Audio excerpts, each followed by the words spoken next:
আসসালামু আলাইকুম রহমতুল্লাহ।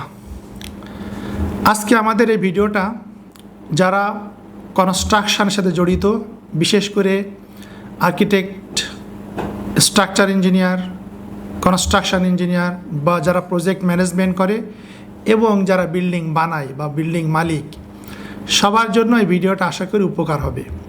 আমরা যদি এই ভিডিওটার দিকে খেয়াল করি যে এখানে দেখা যায় কি রাতের বেলা বৃষ্টি হয়েছে, তো সকালবেলা ঢালাই করতেছে এবং ভাইব্রেশন দিতেছে এবং একদিক থেকে পানি, সেখান থেকে কনক্রিট থেকে পানি সরিয়ে ফেলতেছে।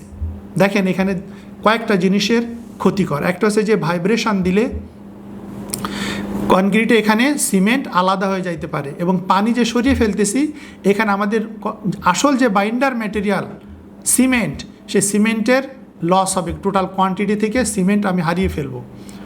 আবার পানি বেশি হওয়ার কারণে আমার কনক্রিটের ভিতরে ভয়েড সৃষ্টি হবে এবং স্ট্রেংথও কমবে।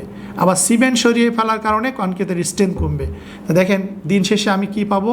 একটা খুব দুর্বল একটা কনক্রিট পাবো, যেটা আমাদের কারোরই কাম্য নয়। কারণ একজন মালিক তার অনেক সঞ্চয়, অনেক কষ্টের টাকা দিয়ে বিল্ডিং বানায়, কিন্তু দিন শেষে সে একটা দুর্বল কনক্রিটওয়ালা বিল্ডিং পাইলো। যে ফ্যাক্টর অফ সেফটি নিয়ে একজন ইঞ্জিনিয়ার ডিজাইন করছিল, সে কিন্তু প্রপার ফ্যাক্টর অফ সেফটি সে পাবে না।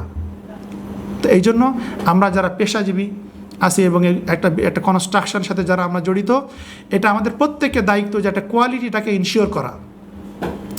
তো যদি কোনো সাইটে ঢালাই শুরু হয়ে গেছে, এই সময় যদি বৃষ্টি হয় সেক্ষেত্রে কী করতে হবে?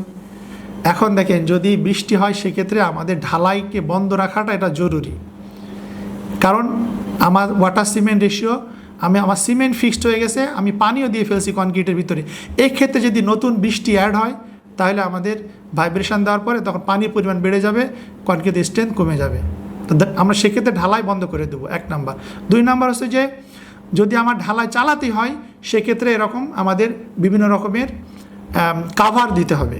সেটা আমাদের বিভিন্ন রকমের শেড দিয়ে বা বিভিন্ন রকমের উপায়ে আমার বৃষ্টি থেকে যাতে আমার কনক্রিটটা হেফাজত থাকে, এর জন্য কাভার দিয়ে প্রোটেকশান দিয়ে আমার ঢালাই করতে হবে। এখন ঢালাই শেষ হয়ে গেল, যদি বৃষ্টি আসে সেক্ষেত্রে আমার কী করণীয় উচিত? সেক্ষেত্রে আমাদের করা উচিত যে যদি বৃষ্টির পরিমাণটা খুব হালকা হয় তাহলে আমরা পলিথিন দিয়ে আমাদের কনক্রিটটা ঢেকে দিতে পারি। আর যদি বৃষ্টির পরিমাণটা বেশি হয় সেক্ষেত্রে আমাদের প্লাস্টিকের যে বিভিন্ন শিট আছে এই শিটটা দিয়ে আমি ঢেকে দিতে পারি কনক্রিটটা, যাতে বেশি বৃষ্টি আসলে আমাদের কাভারটা সরে না যায়। তো আমরা যদি এরকম কিছু গুরুত্বপূর্ণ পদক্ষেপ নিই তাহলে আশা করা যায় আমাদের বৃষ্টির ভিতরেও আমরা কনক্রিট আমাদের ঢালাইটা চালাতে পারবো। আর যদি কারোর এমন প্রয়োজন হয় যে পানি জমে গেছে, পানির ভিতরে আমাকে ঢালাই করতে হবে, সেক্ষেত্রে অবশ্যই বিশেষজ্ঞের পরামর্শ নিতে হবে যে আমার কোনো অ্যাডমিক্সার ইউজ করা লাগবে কিনা, তখন আমার সিমেন্টের পরিমাণ বেশি দেওয়া লাগবে কিনা। তো এখানে অবশ্যই বিশেষজ্ঞের পরামর্শ নিয়ে আমাকে কাজ করতে হবে এবং তার আর্লি সেটিং, কুইক সেটিংয়ের যে সিমেন্টের প্রপার্টি আছে সেটা আমাকে ইনশিওর করতে হবে। এই জন্য আমরা যদি কয়েকটা বিষয় খেয়াল করি তাহলে আমরা বর্ষাকালের ভিতরেও কনক্রিটিং করতে পারবো, ঢালাই করতে পারবো। যদি আমরা এটা প্রপারলি ইনশিওর করতে পারি, কোয়ালিটিটা ইনশিওর করতে পারি, তাহলে আশা করা যায় আমাদের একটা গুণগত কোয়ালিটি সম্পন্ন কনক্রিট আমরা পাইতে পারি। আমরা যে হাই স্ট্রেংথ বা যে স্ট্রেংথ ধরে আমরা কনক্রিট ডিজাইন করেছি, আশা করা যায় সেই স্ট্রেংথ আমরা পাইতে পারি। এই জন্য আমরা ইনশাল্লাহ সবাই ফলো করব।